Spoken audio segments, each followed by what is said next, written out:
বিভূতি যোগে আমরা 25 নম্বর শ্লোকটা অধ্যয়ন করব। ভগবান শ্রীকৃষ্ণ মহাভারতের যুদ্ধের সময় যে যুদ্ধ দুই সৈন্যের মাঝখানে দাঁড়িয়ে যে জ্ঞান দিয়েছিল অর্জুনকে, সেটা সেই জ্ঞানের মাধ্যম দিয়ে অর্জুনকে বলা মানে আমাদেরকে বলছে। তাই এখানে সেই ভগবানের বিভূতি সম্পর্কে, ভগবানের প্রকাশ সম্পর্কে অর্জুনের প্রশ্ন ছিল।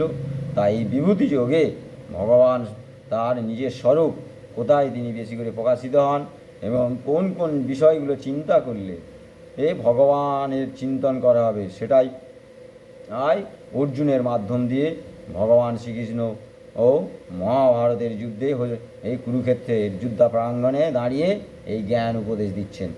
তাই ভগবানের শ্রেষ্ঠত্ব বলতে বিশাল দিক মানে শ্রেষ্ঠত্ব যেখানে বেশি প্রকাশ কোনো মানুষের মধ্যে যদি তার শ্রেষ্ঠত্বের প্রকাশ পায়, ধরো সে খুব ক্ষমাশীল, সেটা এখানেই ভগবানের প্রকাশ বেশি। মানে যে যে গুণ বা কর্ম বা প্রকাশ পায় সেখানেই ভগবানের প্রকাশ বেশি। যদি কোনো একটা মানুষ বা কোনো একটা পুরুষ বা কোনো একটা মহিলা খুব সুন্দর দেখতে, হ্যাঁ, আমরা অনেক সময় বলি না যে ওই মেয়েটা খুব সুন্দর দেখতে, যেন মা দুর্গার মতন দেখতে লাগছে, তার মানে ওই যে সুন্দর তত্ত্বের দিক দিয়ে, শ্রেষ্ঠত্বের দিক দিয়ে ওখানেই ভগবানের প্রকাশ, এটাই বলতে যাচ্ছে। যেমন বিশাল তত্ত্বের দিক দিয়ে, জলাশয়ের দিক দিয়ে যেমন সাগর, সেখানে ভগবানের প্রকাশ। চতুষ্টয় বেদ আছে, 4টে বেদের মধ্যে সেখানে সামবেদে সে হচ্ছে কি ভগবানের প্রকাশ বেশি। হ্যাঁ, আর এইভাবে সব বলছে। তাহলে আমরা 25 নম্বর শ্লোকটাকে ভগবান তার প্রকাশ কোনখানে বেশি বিভূতি সম্পর্কে 25 নম্বর শ্লোকে ভগবান কি বলছে অর্জুনকে বলা মানে সবসময় আমরা চিন্তন করবো যে আমাদের মতন অল্প বুদ্ধিসম্পন্ন মানুষকে বলছে, যাতে আমরা বুঝতে পারি।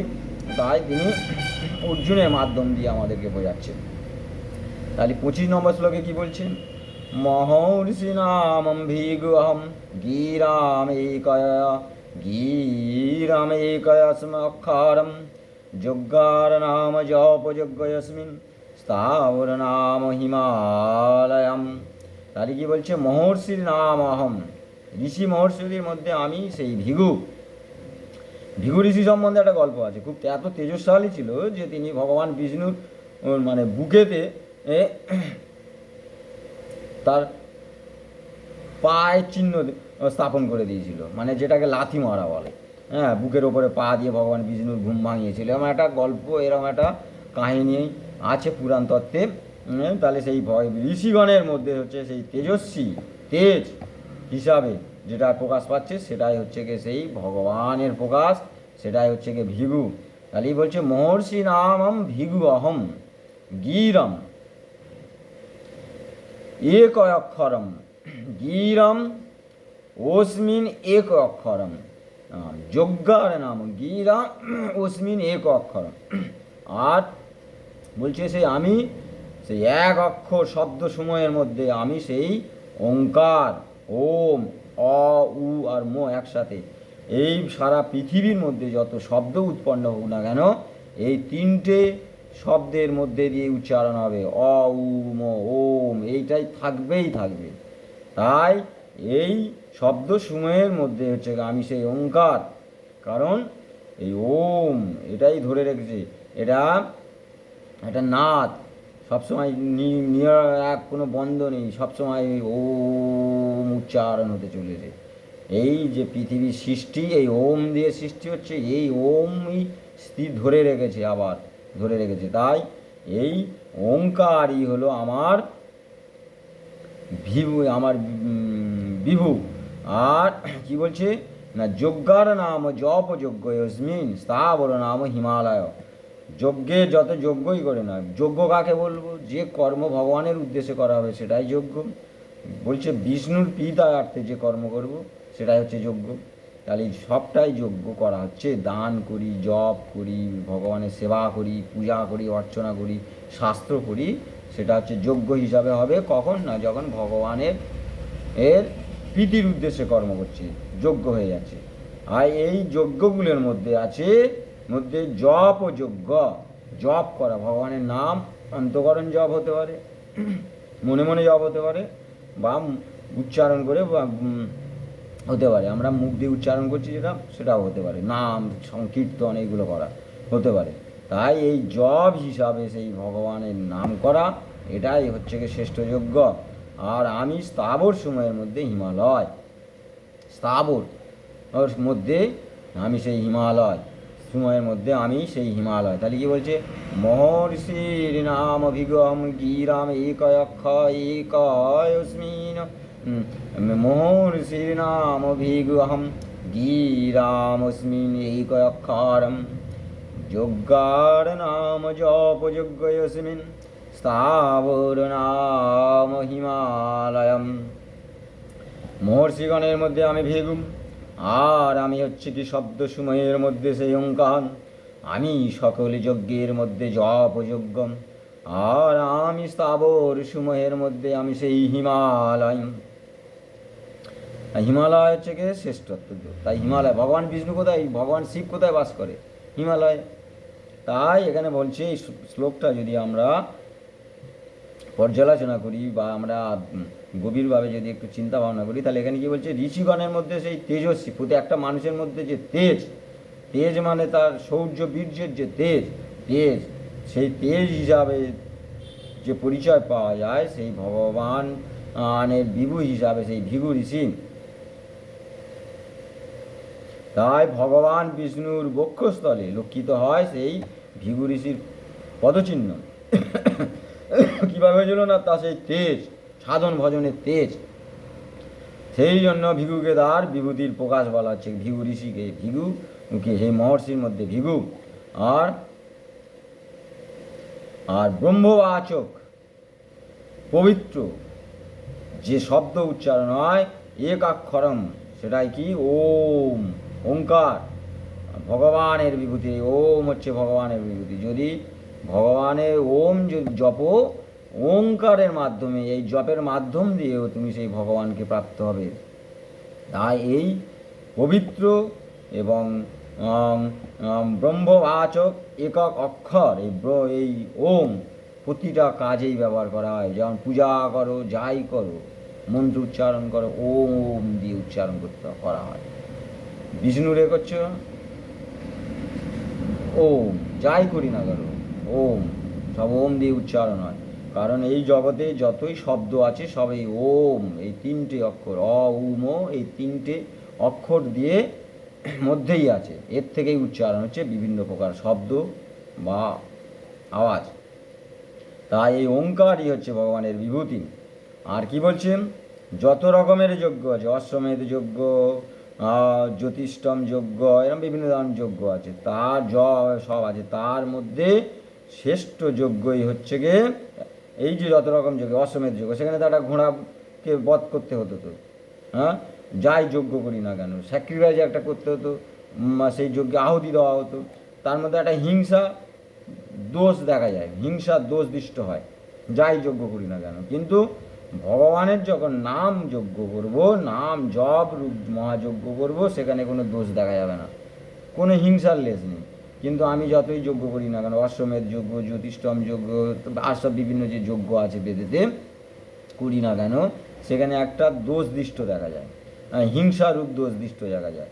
আমি শত্রুবধ করব, শত্রুর সঙ্গে আমি যুদ্ধে পাচ্ছি না, তার জন্য আমি একটা যজ্ঞ করছি। আমি স্বর্গে যাব, তার জন্য যজ্ঞ করছি। এখানে একটা দোষ দৃষ্ট দেখা যায় যে নিজের স্বার্থের চরিতার্থ করার জন্যে আমি একটা কিছু পাওয়ার জন্য যজ্ঞ করছি।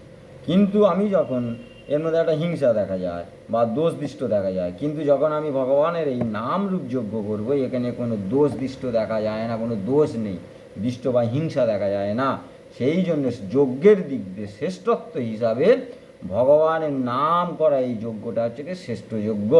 তাই নামকরণ, স্মরণকরণ, কীর্তন করা এগুলো সেই ভগবানের শ্রেষ্ঠ যজ্ঞ। এখানেই বলতে জপ যজ্ঞই হচ্ছে ভগবানের মধ্যে বিভূতি প্রকাশ হয় বেশি।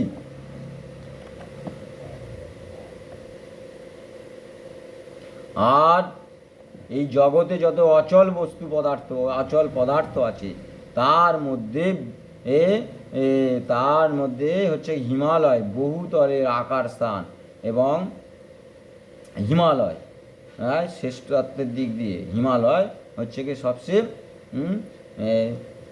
মানে হচ্ছে কি হিমালয় স্থাবরের মধ্যে স্থাবর হচ্ছে কি পর্বত সমূহের মধ্যে শ্রেষ্ঠত্বর দিক দিয়ে যদি আমরা দেখি সেই হিমালয়ের সৌন্দর্য অতি শোভা, বরফে ঢাকা থাকে, তার মধ্যে দিয়ে কি হচ্ছে এই বরফ গলিত জল হিসাবে আসছে, যেটা আমরা পানীয় হিসাবে ব্যবহার করছি, মিঠা জল, গঙ্গা নদী।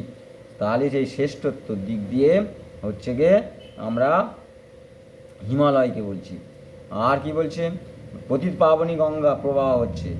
তাই যোগী ঋষিরা কি করছে, এই হিমালয়ের জলধারা, এই বরফ গলিত যে জল, যেখান থেকে এই মাতা গঙ্গা, পতিত পাবনী গঙ্গা, সেই ভগবান শিবের জটা থেকে নেমে এসেছিল, সেই পতিত পাবনী গঙ্গা যেখান থেকে প্রবাহিত হয়েছে, সেই সব জায়গায় গঙ্গা বলো যমুনা বলো, যেখান থেকে এই গঙ্গা নদী প্রবাহিত হয়েছে, তার শাখা উপশাখায় যেই যোগী ঋষি মুনিরা অবস্থান করেন এবং তারা সেখানে সাধন ভজন করেন করেন। তাই বিভূতির দিক দিয়ে এই গঙ্গায় হচ্ছে শ্রেষ্ঠ। পরে বলবে এটা। তাহলে মহর্ষির নাম অম্বিগহম গিরাম অস্মিন এক অক্ষরম যজ্ঞার নাম জপ যজ্ঞ অস্মিন স্থাবর নাম হিমালয়। আর এই স্থাবর সময়ের মধ্যে হিমালয়। আর যজ্ঞের মধ্যে জপ যজ্ঞ কেন বলা আছে, অন্যান্য যে যজ্ঞ হচ্ছে বিশ্বশ্রবা যজ্ঞ, স্বর্গে যাব, বা মানে তারপরে অশ্বমেধ যজ্ঞ, এই যে বিভিন্ন ধরনের যজ্ঞ বলা হচ্ছে, শ্রুত যজ্ঞ, স্নাত যজ্ঞ, এরকম সব যজ্ঞ আছে। এই সব যজ্ঞের মধ্যে একটা দোষ দেখা যায়, কি না, একটা হিংসা একটা প্রভাব আছে। যেমন যজ্ঞ করতে অশ্বমেধ যজ্ঞ, ঘোড়াকে বলি দিতে হবে, ঘোড়াকে আহুতি দিতে হবে। নরমেধ যজ্ঞ, নাম কোনো কোনো শিশুকে, মানুষকে সেখানে বলে সেখানে ওই যে অগ্নিকুণ্ডে আহুতি দিতে হবে। তার ফলে কি একটা হিংসা আসে, দোষ দৃষ্ট হয়। কিন্তু ভগবানের এই নামযজ্ঞ শ্রেষ্ঠ কেন বলা হচ্ছে, সেখানে ভগবানের বিভূতি প্রকাশ কেন, যে এখানে কোনো হিংসা নেই, এখানে কোনো হিংসা নেই, সেই ভগবানের নাম করা, শুধু স্মরণ করা, মনন করছে, ভগবানের নাম করছে। তাই শ্রেষ্ঠত্বের দিক দিয়ে এই নাম যজ্ঞ হচ্ছে শ্রেষ্ঠ, ভগবানের নাম। তাহলে যজ্ঞার নাম জপ যজ্ঞ অস্মিন, এই জপ করা ভগবানের নাম, সে মনে মনে জপ করতে পারি, গান গেয়েও বলতে পারি, বা ভগবানের স্তব স্তুতি করতে পারি, সেটাই হচ্ছে যজ্ঞ হয়ে যাচ্ছে। এই এবং ভগবানের জপ করা, এই হিসাবে এই ভগবানের স্তুতি করা, সেটাই হচ্ছে যজ্ঞ। এখানে তো কোনো দোষ দৃষ্ট নেই, সেই জন্য এটাকে ভগবানের বিভূতি বেশি, এখানে ভগবান এখানেই বেশি প্রকাশিত হয়, এবং ভগবান এখানেই প্রকাশিত হয়, এবং শ্রেষ্ঠত্বের দিক দিয়ে এই যজ্ঞ হচ্ছে সবচেয়ে শ্রেষ্ঠ যজ্ঞ, এবং সেখানেই ভগবানের বিভূতি বেশি, প্রকাশ বেশি। আর স্থাবর নাম হিমালয়, স্থাবর সময়ের মধ্যে পাহাড় আছে, হ্যাঁ, ছোটো পাহাড়, বড় পাহাড়, পর্বত আছে, পর্বত সময় বড় পর্বত, ছোটো পর্বত, এরকম সব আছে। তার মধ্যে হিমালয় শ্রেষ্ঠত্ব কেন, হিমালয় পর্বতে যে সৌন্দর্য শোভা, সেখানে ভগবান শিব বাস করেন, মাতা পার্বতী সেখানে আছেন।